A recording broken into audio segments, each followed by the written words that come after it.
Hey friend, I want to talk to you about trust. So this is another touchy subject, especially given the conditions that we're in right now. Many of us don't necessarily know how to trust each other anymore, and many of us have forgotten how to trust ourselves. We look at information around us and we question them, rightfully so, and we wonder what is actually going on here.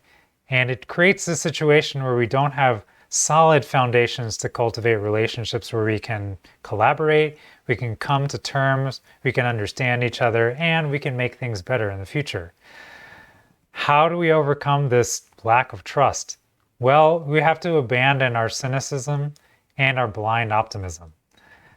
This kind of cynicism is present in every aspect of life, and it's this core implicit belief that people are selfish and self-motivated. And the other side of that is that there's a sort of blind optimism where, like, if you are good, everyone else is good. Believe me, I used to live in that, and it's not really true. So how do we overcome this? Well, we have to be truthful and honest, but also we have to cultivate this deep sense of compassion and humility.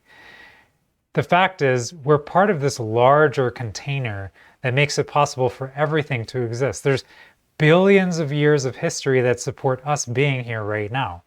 Every molecule of your body, everything you eat, everything you breathe, it's all part of a chain of events that have started since the beginning of time, so to speak. And at the same time, we sort of try to resist these notions that things are constantly changing and that we're part of something larger by trying to maintain this sort of stable framework. And we need to be able to become more flexible about how to do things and how to understand ourselves if we want to work and create an environment full of trust. So this black and white either or thinking that we have that serves us in some capacities is actually really harmful in others. If we want to cultivate relationships where we can collaborate, we need to be able to trust each other. We need to be able to listen to each other and learn from each other and understand. And that's a very different way of approaching our relationships and approaching life.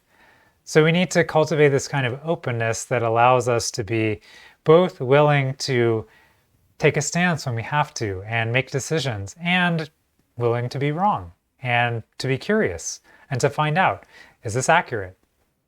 This is a hard thing to do, and it's not always obvious how to do that.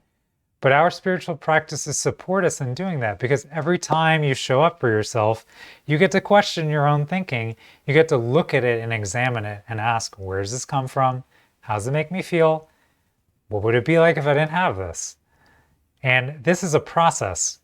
To cultivate this real deep sense of compassion, when we do these practices, we recognize there's a process that's unfolding that we're part of. It's a very long process, and we're just in a moment of it.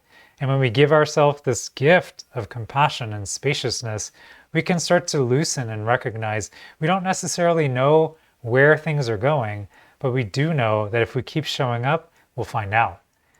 And that's the thing we have to do for each other, to encourage each other to keep showing up to life, to keep finding out what's it all about and how do we want to live together. Because if we don't do that, we're not going to make it very far.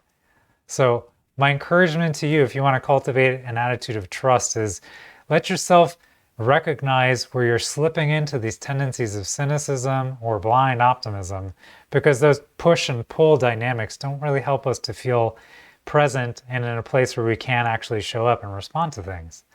So check it out. See if that works for you. Let me know if you have any questions.